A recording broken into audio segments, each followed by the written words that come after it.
به نام خدا. جلسه پنجم از سری آموزش انگلیسی از مقدماتی تا پیشرفته با شما هستیم.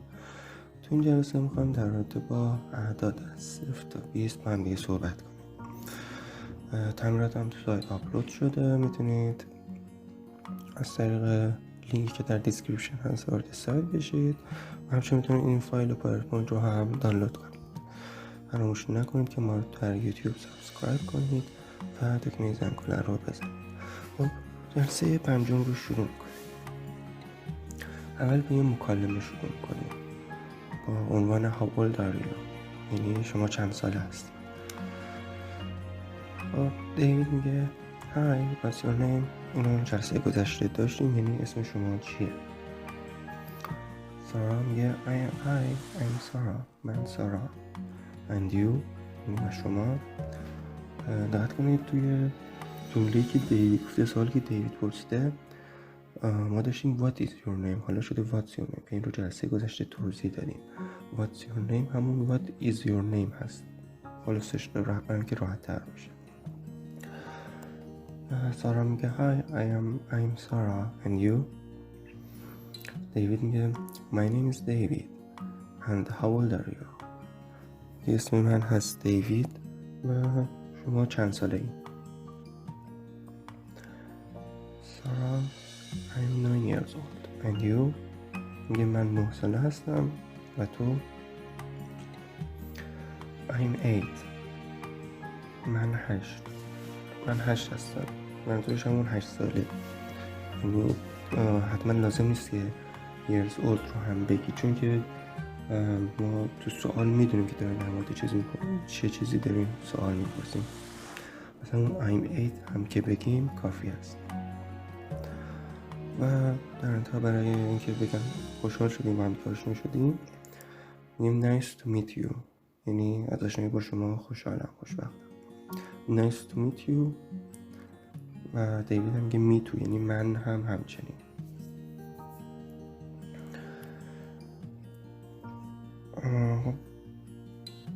این یه مکالمه خیلی ساده بود، فقط برای اینکه یه 2 تا عدد باشه و با عدد آشنا باشه که کار بود. خب نامبر رو داریم از 0 تا 10 رو الان میخواییم بگیم. 0 میشه 0، 1 میشه 1، 2 2، 3 گفتیم TH بین ت و س هست. 3 4 5 6 7 8 9 10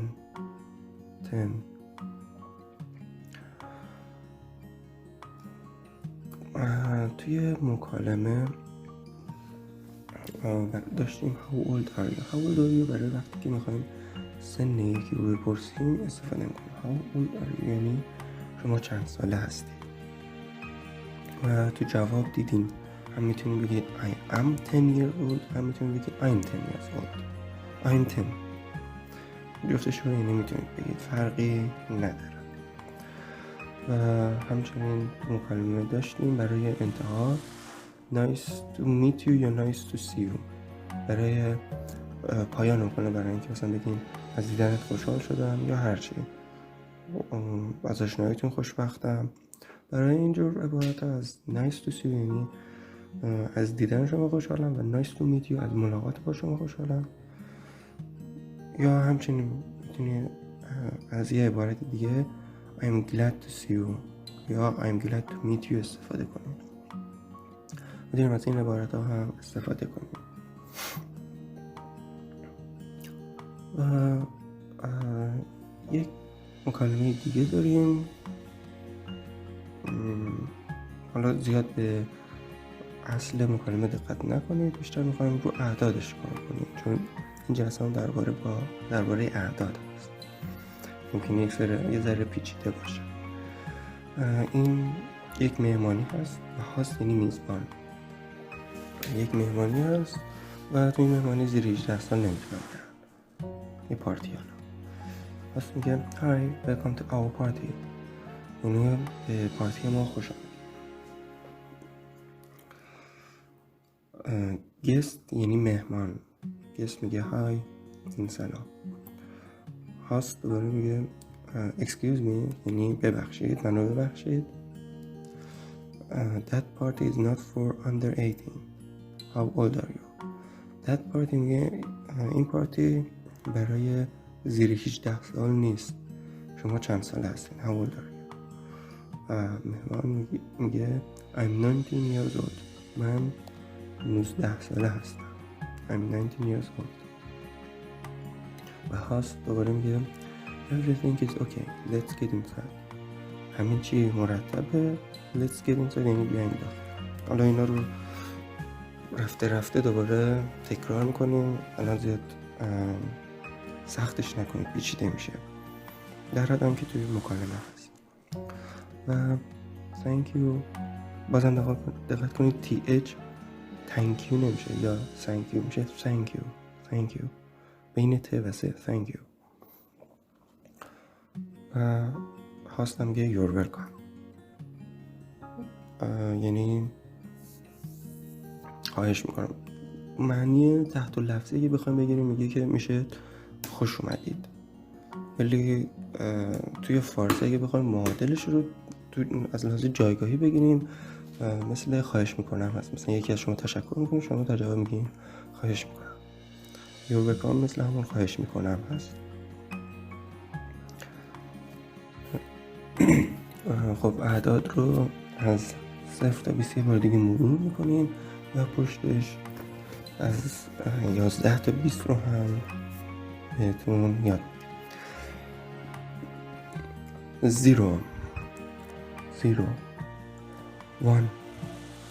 1 2 2 3 3 4 4 5 5 6 6 7 7 8 8 9 9 10 10. این از عدد 0 تا 10 اینا رو خوب یاد بگیرید چون بقیه اعداد دقیقا از همه اینا دوباره استفاده میشه. اصل یادگیری همین 10 رقم هست، یعنی از 1 تا 10. 0 که باید استفاده میشه، 0 فقط همین 0. خب از 11 تا 20 11 میشه 11 11 12 میشه 12. فقط همین 11 و 12 هست که کوچولوتر، یعنی فرق میکنه با 1 و 2. دیگه بقیه تقریبا شبیه هم. 11 11 میشه 11 12 12 13 از اینجا به بعد انتهای تمام، یعنی از 13 تا 19 همشون آخرشون تین دارن. 13 4 میشد 4 14 میشه 14 5 میشد 5 اما 15 میشه 15 6 میشد 6 16 میشه 16 7 میشد 7 17 میشه 17 8 میشد 8 حالا 18 میشه 18 19 9 میشد 9 19 میشه 19 20 هم میشه 20 دیگه این مثل اونا نیست. بعد حالا تو جلسه بعدی میگیم بین 20 30 40 50 60 70 هم یه قاعده هست، اونو هم میبینید مثل همینایی که الان دیدیم.